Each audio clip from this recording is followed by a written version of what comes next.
Hello everybody, my name is RagingRaptor and I welcome you to a new World of Tanks quick review. And today we'll have a look at the SU-130PM, the Russian Tier 8 premium tank destroyer, which at the moment you can get for either ridiculous amounts of money or a ridiculous amount of time, or a mediocre amount of time and some monies.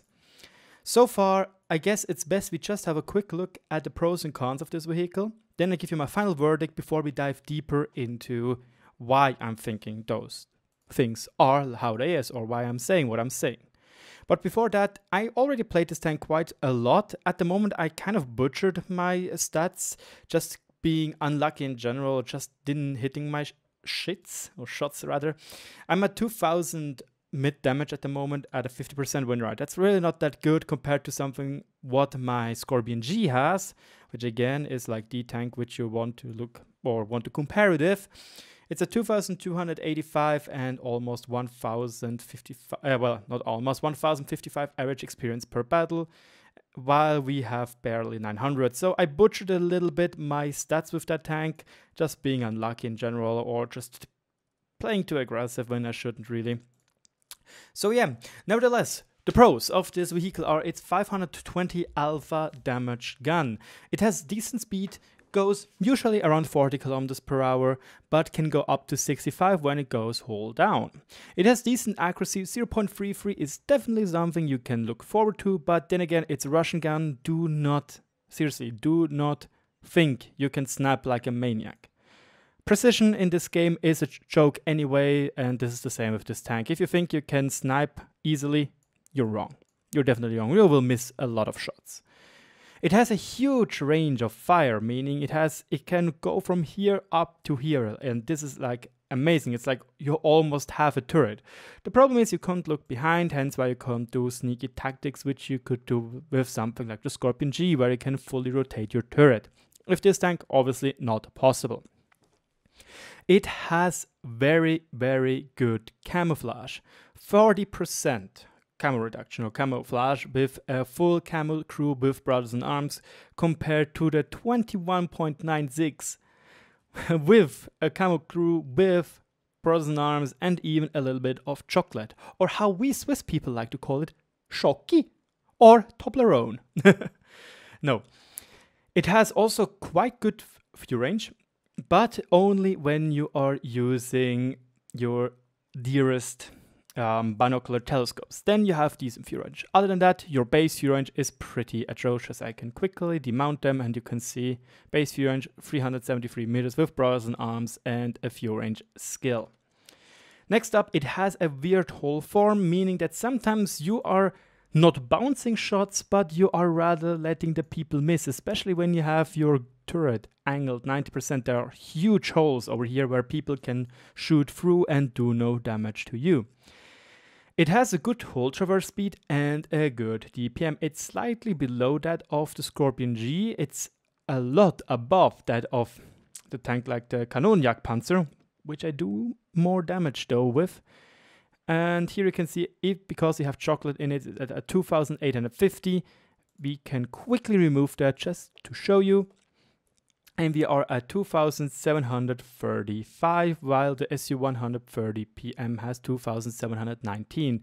One last thing I forgot to add right here is that this tank is a great crew trainer.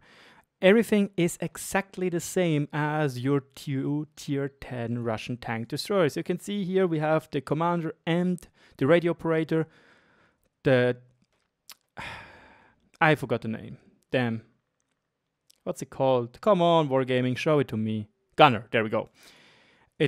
Then we have our driver and the two loaders. And that's the same with the Object 268 as well. So it's a perfect crew trainer. To the cons, you have no armor whatsoever. Every ram does damage even by teammates. You have poor base view range, as already said. You have slow acceleration. To that I'm just coming later because I want to show you a little drag race I held with the Scorpion G. It can be very expensive if you decide to not grind for it. I personally brought it at 50% off. So yeah. It's a long grind to get it. It has the precision syndrome, meaning, yeah, you think 0.34 accuracy, that's so good, and you will hit every single sniping shot, and no, you are wrong. But that's just in general when you're playing tanks like the Scorpion G, like the Stritzwagen 103B, something like that. You will know it. You will know what I mean with that.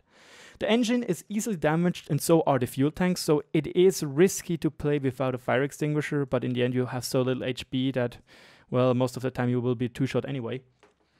And you have a rear-mounted turret, meaning you have to expose a lot more than other tanks theoretically have to. So, overall, short little verdict. What I think, the tank is definitely good. Like, you should definitely look forward to it, and for many people, this playstyle of this tank will totally suit them. Camping in the corner, sniping 520 damage shot after 520 damage shot, that's great. With that, you have 320 millimeters of heat penetration, which means they do not lose any penetration. You can see, meanwhile, our dear Scorpion G loses a lot, around 50 millimeters at 500 meters. That's a lot of penetration you are losing there, my dear boy. A lot. You can see it's like on 500 meters, it's actually not worth to shoot APCR. You gain 20 millimeters of armor penetration, but you lose on normalization, so not pretty good if you think about it. Meanwhile, our SU-130PM, whatsoever, 320 millimeters of penetration average, they will stay. So, again, I can recommend the tank. It's a great crew trainer. It does good credit, even though when you miss, the shots are expensive. 1,215. They are quite expensive. They're 200 more expensive than the ones of the Scorpion G, and the Gold Shells are also 400 more expensive. 400 credits more expensive.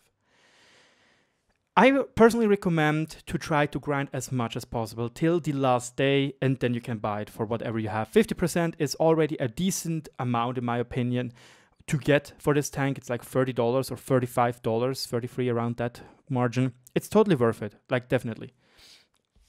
If you get lower, awesome. If you get it for free, amazing. I personally didn't have the guts to go for it, just too annoying, and I had to do the video. So, duh. Anyway, here we go. Here I want to show you the drag race because quickly before we show you the drag race, I want to show you this tank has 16.29 HP per ton with a 100% crew or 100% driver without the skill off-road driving. This Scorpion G has 16.78. That's a small difference, like a tiny difference, you might think. But I'm convinced that there is something Wargaming is actually hiding from us. And it's not soft stats. You can look soft stats up for yourself and you will see that they are the same. Like, they are 100% the same. I'm just showing you right now, so you believe me and don't think, RagingRaptor, what are you talking about, you stupid liar. Damn Swiss, lying about everything, money, banks, etc. No. They have the exactly same terrain resistances. You can see even the Scorpion G is slower with effective traverse because he has a slower turn rate. And again, 0.33 HP per ton less. Yet, this is what happens. As you can see, the Scorpion G is just bruising away, flying away, easily reaching 60 km per hour top speed. While the SU-130PM is steadily, a little bit accelerating till around 40 kilometers, but then that's about it. When the Scorpion G already slows down again and stops, we are at 41 kilometers per hour. That's atrocious. Like, this is not what I expected from that tank. And this is probably also why I've heard from other players like Skill4LTU saying that they prefer something like the Scorpion G more, or the WZ, because they are more agile. And as a good player, you usually want to react to the game. Like, see, oh scheiße, the other side has fallen, now we gotta go for that one. Where meanwhile the SU-130PM will be just simply too slow to get anywhere. It's really weird. I don't know why or what it is, and I do not think it is 0.33 HP per ton ratio that makes this tank so much worse in acceleration. There is a hidden factor Wargaming is definitely hiding from us. Or they simply just made an error. This shouldn't be 400, but it's 300 in reality. Who knows? But that would be false advertisement. Legit. So, another thing is the camouflage. One thing which is, like, when both tanks are standing in a bush and are not shooting, they're almost the same. This tank, the SU, gets up at 60 meters, while the Scorpion G at 80. That's not a big difference. Where the big difference comes from, though, is when you are stuck on an open field or not good covered position. Then the Scorpion G, as you can see here, is going to get lit up at 373 meters or 372 meters with a full camo crew. You might asking yourself, but Raging, why you're taking a K91? My K91 has 461 meters of view range, which is the same as our dear test subject here has in his AMX-30-105. And here you can see I'm getting spotted at 292 meters. That's 80 meters difference. That's a lot of meters difference on the open field. This is what makes this tank so scary, because you can get pretty close to it without getting spotted. And obviously this is only when you're standing. When you're driving, weirdly enough, when you're driving you have still better camouflage than the Scorpion G has when he's standing. So yeah, the camouflage is amazing, and this is also why I think this tank is awesome for people which like to camp around. Like, this is like the perfect tank. You have a punching alpha gun, you have great premium shells, great camouflage, and it's a good crew trainer, and it does actually print pretty decent money. And again, it kind of feels a little bit better than what the Stridswagen has to offer, because simply you do deal more single shot damage. In the current meta, that's pretty important, I think.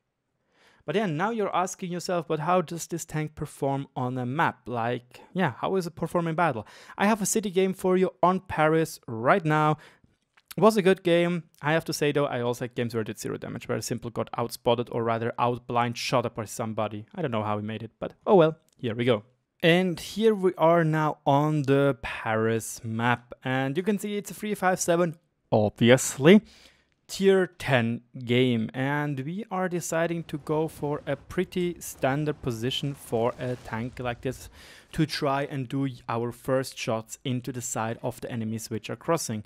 Usually it works pretty decently. Here we already got a nice shot into the IS-3, and this is a low roll, yet it still punishes 482 damage. That's a lot of damage, and I don't know if flex tape can actually repair that stuff. With your great camo, you can still just stand right here and do some shots. You can see even the Skoda was just like, nope, not going to drive out there, that hurts. Sadly, our team played it a little bit poorly. The Gorilla 15 just ignored that we will get spots there. We could have done a lot more damage right there, so kind of saddened for that. I'm even confident enough to just stay more or less in the open field showing my side, because I know I won't get spotted up to 300 meters if I'm not shooting. And if I'm shooting, I should be fast enough to get into cover. And here we have the T69 getting spotted. I make the snapshot, just lucky enough to not hit the Gorilla 15. And the Gorilla 15 finishes him off. 3 shots, less alpha damage than the one of the Scorpion G. Lucky RagingRaptor, obviously. The Skoda T50, I don't know if he did a blind shot or he shot at the Leopard one, but as you can see, I just got spotted now after shooting. And you can see this is what I mean with the funky form. When you are like in a side position, people can usually just miss over here, and again, there's a huge L gap which they can miss on. So you gotta stay focused on that. I'm just going to quickly skip over because I may or may not have said some mean words. Or oh, never mind. Nothing. I told him that he shouldn't stand behind me when he's getting spotted because it's actually annoying. That's what I said him. Or told him. We are now at 2000 damage already, which is for a casual player already great if you think about it. Just like 4 shots and bam, you already have 2k damage, which is great. Legit. Yes, I've kind of fallen down, but that's not the point right now. Even right here, we are not getting spotted. I do not know why we are not getting spotted. Even when we are shooting, either Skoda T50's commander was dead, which doesn't make sense because then he wouldn't go immediately back into cover. It looked like he was spotted, or that tiny little bush or tree there gave us enough concealment to not get spotted.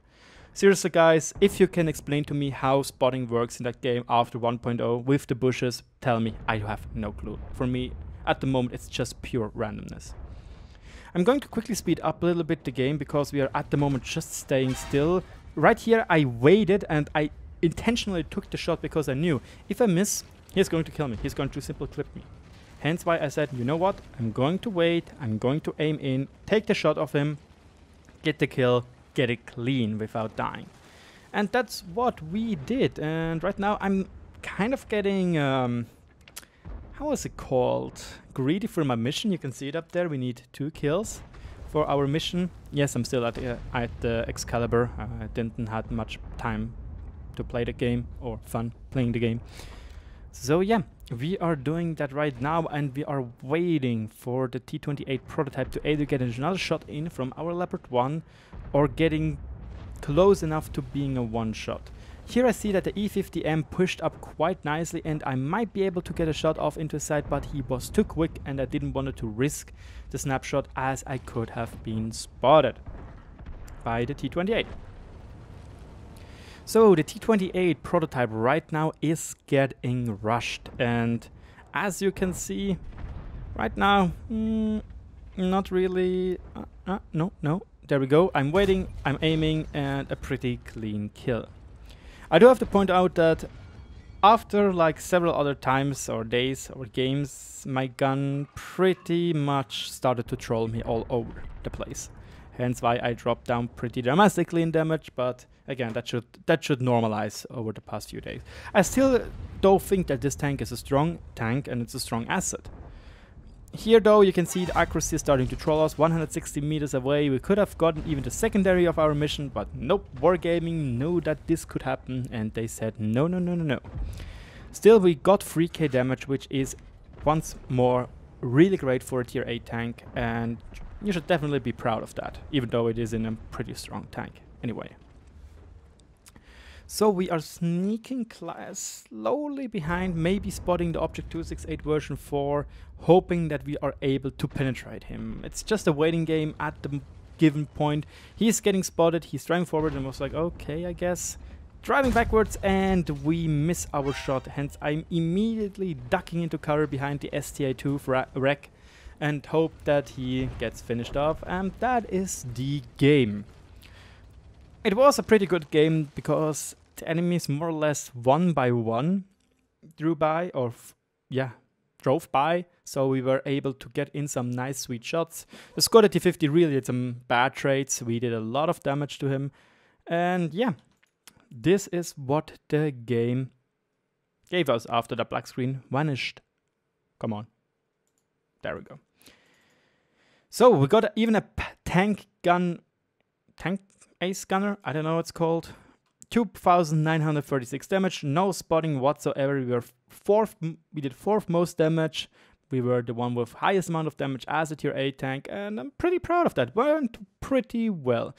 9 shots, 8 hits, 7 penetrations, and well, pretty decent in my personal opinion.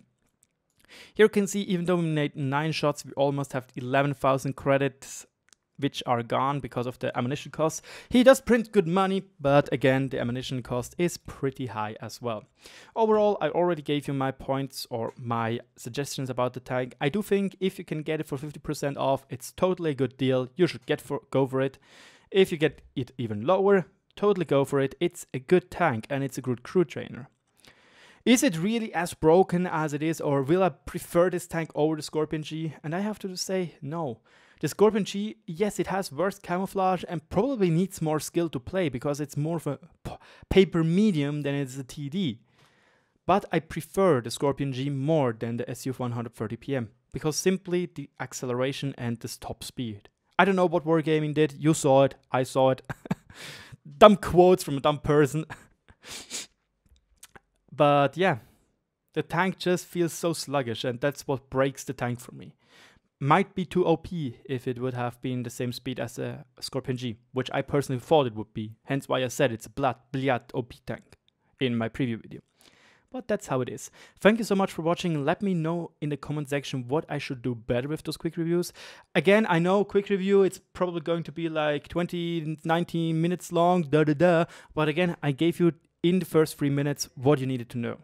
And the rest was just me explaining about things and showing you things, so you have physical or viewable stuff. Thank you so much for watching, and goodbye.